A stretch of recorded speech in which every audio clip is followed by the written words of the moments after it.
Hello everyone, I am ज्योति झा। आज मैं आपको पढ़ाने जा रही हूँ क्लास 6 की English book honeysuckles, chapter number 1। Who did Patrick's homework? Patrick never did homework. Too boring.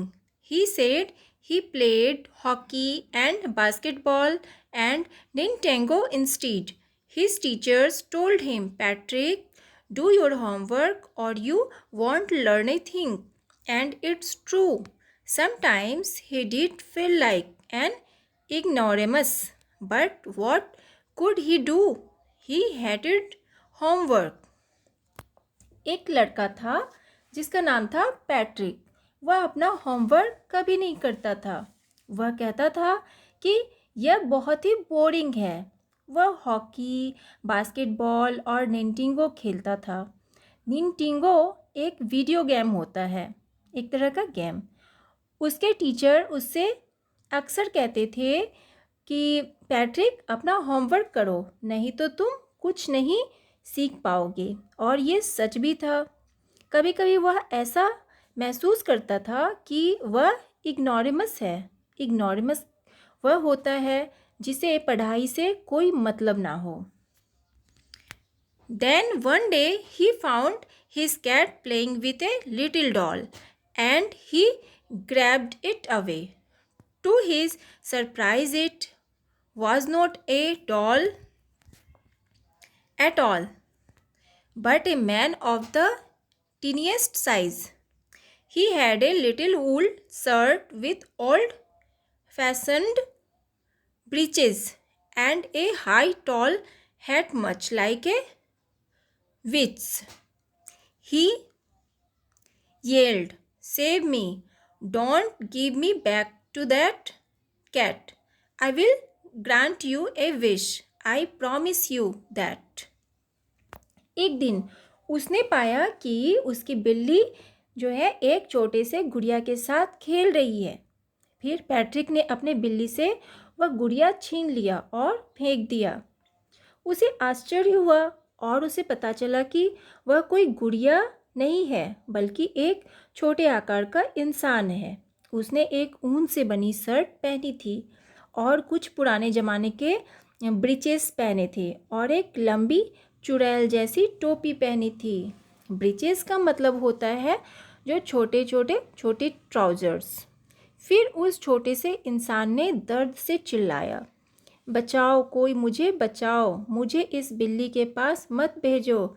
मैं तुम्हारी एक इच्छा पूरी करूँगा, मैं तुमसे यह वादा करता हूँ। फिर देखिए क्या होता है। Patrick could not believe how lucky he was. Here was the answer to all of his problems. So he said, only if you do all my homework till the end of the semester. That's 35 days. If you do a good enough job, I could even get A's. अब देखिए क्या होता है कि Patrick को विश्वास नहीं हो रहा था कि वह कितना लकी था। यहाँ पे उसके सभी मुसीबतों का उत्तर था। उसने कहा, अगर तुम मेरा सारा होमवर्क सेमेस्टर के आखिरी तक करोगे, वह 35 दिन, तो मैं तुम्हें बचा लूँगा। और अगर तुम अच्छा काम करोगे तो मुझे एज भी मिल सकते हैं। एज का मतलब होता है जैसे ए ग्रेड होता है, बी ग्रेड होता है, उसी तरह यहाँ पर एज का मतलब होता है A grade. The little man's face wrinkled like a dishcloth thrown in the hamper. He kicked his legs and doubled his fists and he grimaced and scowled and pursed his lips. Oh, am I cursed? But I will do it. देखिए वह जो छोटा इंसान था उसका मुंह शुकर सा गया था, जैसे एक हैम्पर में डिश क्लॉथ फेंका हो। उसने अपने पैर से किक मारी और वह चिल्लाने लगा और वह अपने होठों को खींचने लगा। फिर कहा, क्या मैं शापित हूँ, लेकिन मैं क्या कर सकता हूँ। हैम्पर का मतलब होता है एक टोकरी जिसके ऊपर एक ढक्कन हो, और डिशक्लॉथ का मतलब होता है एक ऐसा कपड़ा जिससे हम बर्तन साफ किया करते हैं। उसके बाद देखिए, and true to his word that little elf began to do Patrick's homework except there was one glitch. The elf did not always know what to do and he needed help. Help me, he says. And Patrick would have to help in whatever way. Whatever way, I don't know his word, this word. The elf squawked while reading Patrick's homework. Get me a dictionary. No, what's ever even better. Look up the word and sound it out by each letter. देखिए क्या होता है, अपनी बातों से सच्चा elf Patrick का homework करने लगा, लेकिन वहाँ पर एक ग्लिच था। वह यह था कि एल्फ को हमेशा नहीं पता था कि पैट्रिक के होमवर्क में क्या करना है, और उसे पैट्रिक की मदद चाहिए होती थी। एल्फ जोर से चिल्लाया, मेरी मदद करो, और फिर पैट्रिक को उसकी मदद करनी पड़ती थी। मुझे यह सब नहीं पता चल रहा, वह जोर से चिल्लाया जब वह पैट्रिक का होमवर्क पढ़ रहा था। मुझे एक डिक्शनरी चाहिए, नहीं तो उससे अच्छा होगा कि तुम मुझे यह शब्दों डिक्शनरी में देखकर सुनाओ। इल्फ का मतलब होता है एक छोटा नटखट लड़का परी। जिस तरह से लड़की परी होती है, उस तरह से लड़का परी होता है। इस कहानी में उस छोटे इंसान को इल्फ नाम दिया गया है। उसके बाद देखिए, When it come to maths, Patrick was out of luck. What are times tables? The elf shrieked. We elves never need that. And addition and subtraction and division and fractions. Here, sit down beside me. You simply must guide me. Elves know nothing of human history. To them, it's a mystery. So, the little elf, already a shouter, just got louder. Go to the library. I need books, more and more books, and you can help me read them too. और जब maths की बारी आई तो Patrick उसके साथ नहीं था।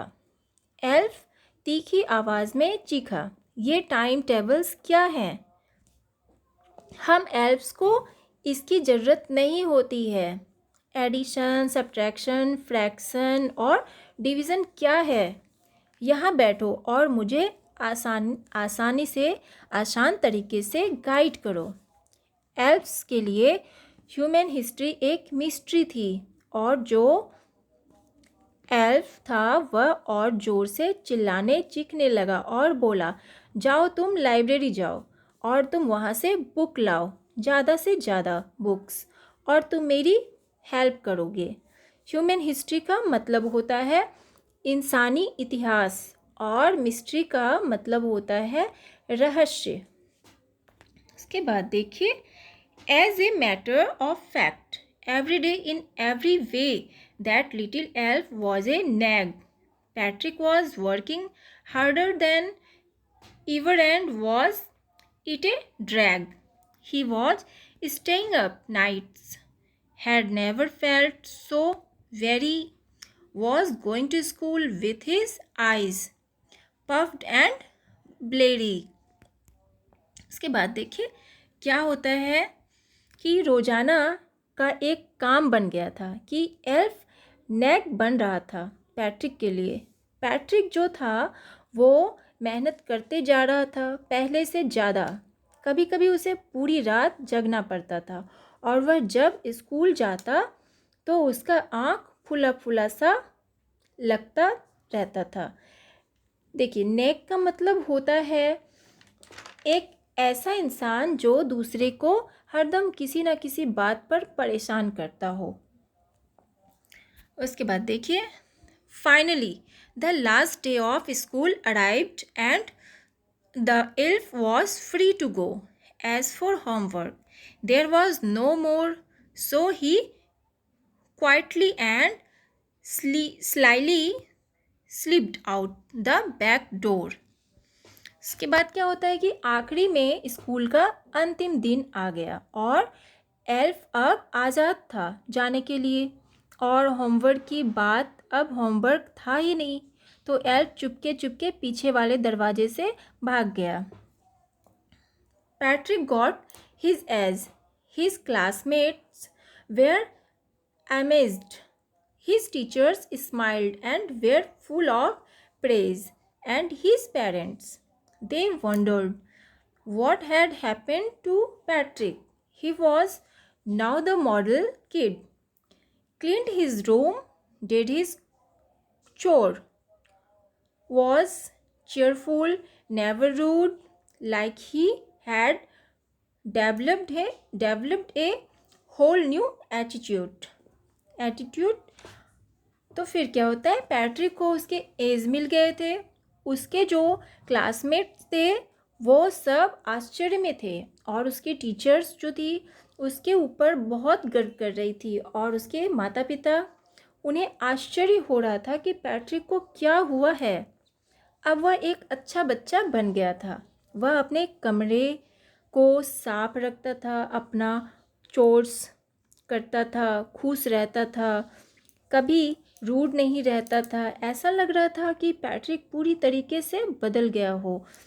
Classmate का मतलब होता है जो बच्चा आपके साथ क्लास में पढ़ता हो, और चोर्स का मतलब होता है एक ऐसा काम जिसे रोज़ाना करना चाहिए बिना किसी बोरिंग फीलिंग के साथ। और रूड का मतलब होता है एक ऐसा इंसान जो हमेशा गुस्से में रहता हो। उसके बाद क्या है कि you see in the end Patrick still thought he had made that teeny man do all his homework. But I will share a secret just between you and me. It was not the elf. Patrick had done it himself. और फिर आपने आखिरी में देखा कि Patrick यही सोचता रहा कि उस छोटे इंसान ने ही किया है। लेकिन मैं आपको एक सीक्रेट बताती हूँ, सिर्फ मेरे और आपके बीच की पैट्रिक का होमवर्क पैट्रिक ने खुद किया था, एल्फ ने नहीं। तो बच्चों, इस कहानी से हमें यह शिक्षा मिलती है कि जिस तरह पैट्रिक ने अपना होमवर्क खुद किया, लेकिन उसे लगा कि उसका होमवर्क एल्फ ने किया, उसी तरह आप भी अपना होमवर्क खुद कीजिए, किसी दूसरे के भरोसे मत छोड़िए। तो बच्चों, आपको ये चैप्टर पढ़ के कहानी आपको कैसा लगा, आप ज़रूर कमेंट में बताइएगा। अगर अच्छा लगा तो लाइक कीजिए, सब्सक्राइब कीजिए मेरे चैनल को NCERT द माइंड को, और बेल आइकन ज़रूर दबा दीजिए ताकि मेरे हर वीडियो का नोटिफिकेशन आपको सबसे पहले पहुंचे आप तक।